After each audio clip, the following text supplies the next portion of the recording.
กำมาเฮ็ดหยังคือจังบ่อยู่นำเขา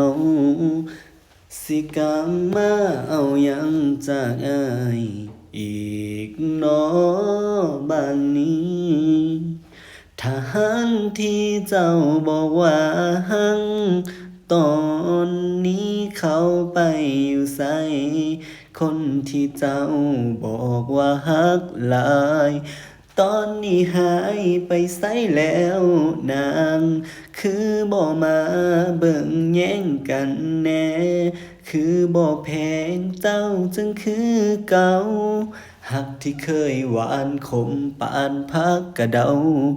อ้ายบ่เก็บเอามากินดอกบ่แม่นทหารบ่อยากหักเจ้าหรอกล่ะเพราะว่าเจ้ามักทหารแม่นบ่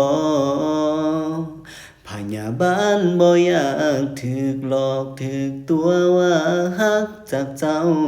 คนหลายใจยังบ่พร้อมมีไผบ่อยากเปิดใจ